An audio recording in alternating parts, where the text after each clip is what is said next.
Welcome to Skate World. In this series, I talk to local skateboarders and what they bring to community, how they've seen the community grow and be nurtured in the years that they've been skateboarding, and also talking specifically about the local skate parks, and one in particular, Kenora Courts. Kenora Courts started around 2 years ago.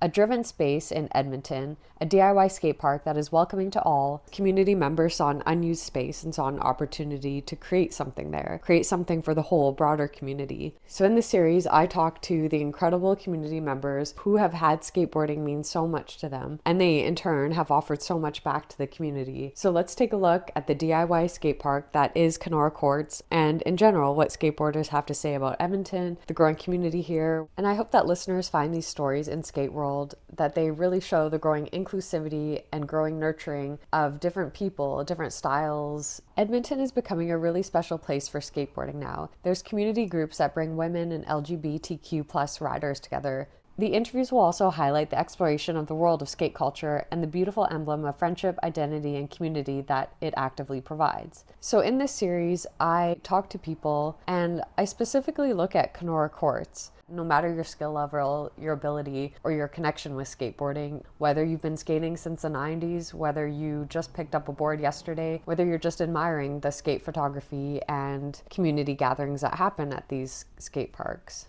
everyone's story is important. And I hope that Skate World shows that. So let's jump into today's story. I think that the sky's the limit, truly, and again, don't feel boxed in. I think that's how skateboarding really flourishes, is when other people are bringing together different styles and not trying to all do one thing. So today I am here with a skater who's very important in the community and someone who I met years ago who's been a cornerstone of community, and I'm going to get her to introduce herself. So what's your name? Hi, well, first of all, thank you, Lexi. That was very kind of you. My name is Justeen. How long have you been skateboarding for? I think it'll probably be, it just passed 7 years. Yeah, 7. And what inspired you to get into skateboarding? Like, was there a community? Was it just your own ambition to get on a board? Yeah, well, I think as a kid, skateboarding has interested lots of people from a young age. So I tried it for a bit. I had like a Canadian tire board that wasn't very good, broke very fast. But for seriously starting skating, I thought that when I saw skaters, they had such an identity about them, and they just had, a lot of personality, and I picked it up at a time in my life where I was kind of not knowing what my hobbies were, and I kind of wanted something a little more defining, so that's why I started it. Even when I met you, I was like, oh, she seems really cool. I need to go introduce myself. It's great that you're such a welcoming face at all of these events, and even just seeing your skate clips, like when you skate and show like your progress of doing moves and stuff. What's your inspiration for skate choreography? When you're trying the tricks, how do you come up with those? Yeah, that's an awesome question. I really love freestyle skateboarding. I feel like with skateboarding, my favorite thing is creativity. I think the biggest thing with skateboarding is there's no rules. So, just looking, at other freestyle skateboarders, I think most people will be familiar with Andy Anderson, who was in the Olympics when skateboarding first appeared, and he did a lot of dancing on his skateboarding. So that was the first time when I saw what skateboarding could really be, because I think when you see it on the streets and stuff, it all looks really big and very hard and intimidating to approach, but if you have no rules, you can really just do anything. Tell us about your board. Sure. So usually I would buy a board every year, but I decided not to do that this year, so this one's a little older. I always love having fun grip tape, so I would recommend that to anyone because it just looks cool when you're out and about, and it's fun. I have some grip tape on the tail of my board because it helps with some freestyle tricks. When you're trying to put your foot on here, it gives you some balance. So that's something I think that's a little unique that maybe not a lot of skateboards have. These are rails to help you grip onto your board if you're doing a trick where you're picking it up and jumping on it, or if you're doing like a board slide. And then the nose of my board is just a little scratched up. The paint has come off because I've done some nose stalls, but I think it's super cool because it has a little bit of a rainbow pattern underneath, so you can see it as it chips away. What's the design in the center? This is a baker board. It was just like a couple different faces meshed together with a burger. And actually, these wheels are pretty cool too. So they're from a European brand, I think. It's called Waltz Skateboarding. So they make freestyle skateboarding equipment. So to do a trick where you're in rail, or some people call it primo, where you're on your board like this, your feet are on your wheels.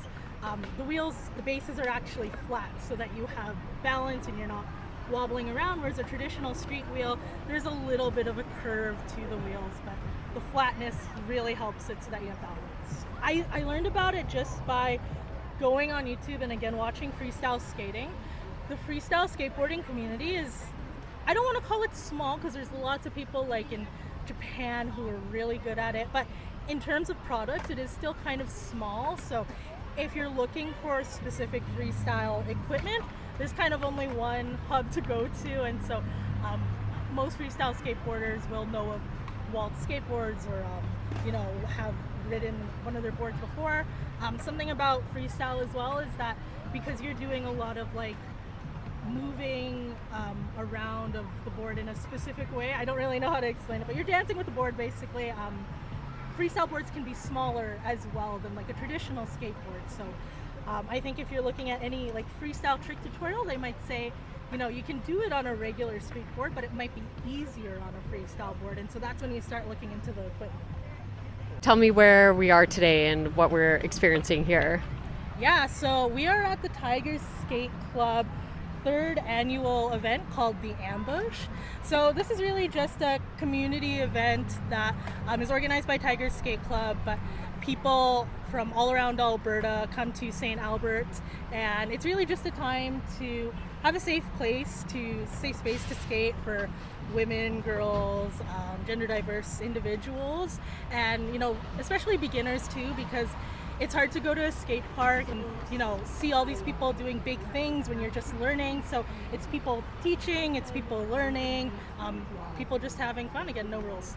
And yeah, you've been part of this event since it started 3 years ago. And what would you say about the skate community and how it's grown maybe in the last 3 years, especially with an organization like Tiger Skate? Or yeah, what do you personally kind of see in the community? I feel like I see a lot more people not being afraid to try because it is a safe space. I've seen people who come to these events who are maybe supporting a friend and maybe they're standing on their friend's board for the first time. There's, people who you only meet once and you never see them again, but to know that they've, stepped on a board and they might be doing that on their own and carrying forward with that, I think is really cool. So I think I've just been seeing lots more people not afraid to try, even in these skate jams. It is a kind of timed event where you're putting on your best tricks or your best pushing around, but everyone's really supportive and it's just really fun to watch. So I think people are just comfortable trying in an environment like this, and lots of places like New York, Toronto, bigger cities have had groups like this. So for it to finally be in Edmonton, I think is very exciting for some people. It's great that Edmonton has Tiger Skate and bringing the community together this way. And another important community aspect is Kenora Courts. I know you've skated there a bunch of times. What do you think the importance of somewhere like Kenora, in addition to parks like the St. Albert Skate Park, add to the community? I think that it kind of gives the public more of a open attitude to skateboarding. Kenora Courts is kind of in a very to what I think is a family neighborhood. It's a residential area. You don't really go there expecting to see a skate park, and so to see that skateboarders have built it from the ground up, they've put their time and money into it. I think seeing that in a place where you don't expect it, you might see some new people trying to skate, or again, people maybe having a more open attitude to skateboarders, whereas sometimes there's that stereotype about they're here to cause trouble and stuff. But to see them build something for everyone to use for free, I think has, again, made people a little more open, I hope. Yeah, I think also you're a face of skateboarding in the community, and same with Nick, oversees Kenora Courts, and I feel like just having that friendly face, where maybe if you think St. Albert Skate Park, there's not this is the keeper of the skate park, but it's kind of cool that, yeah, Kenora has that built-in community. And yeah, absolutely. Yeah, I think that from what I know, I've only been skateboarding for 7 years, but I know that DIY culture is really important and really big because it also, gives skaters the opportunity to again, do what they want with it. You know, a park like this is made, which is awesome, but skaters can really go there and say, I want this obstacle made, and they can do it themselves, like Kenora Courts has been doing. To have people like Nick in the community kind of listening to what people want and being able to actually put that in without having to worry about like skate park logistics that maybe you have to work with the city for. It's awesome. Who else in the community inspires you, or what inspires you about community in general and then skateboard community? I think it's really awesome to see someone like Violet, who's been part of the Tigers, progress.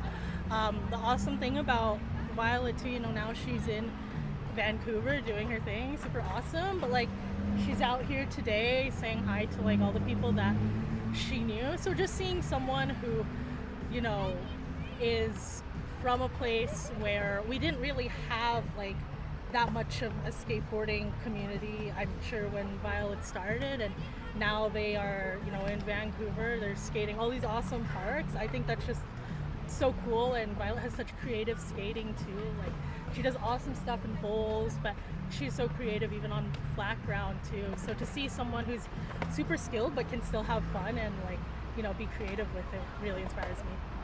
And yeah, that's a good point. Someone who like has moved away maybe to bigger center, and we kind of feel like, oh, do we lose that person in the skate community? But then it feels like, oh, events like this tie them to come back in and brings that community together again. And yeah, and like you said, a friendly face. Like, you know, I think everyone here knows Violet.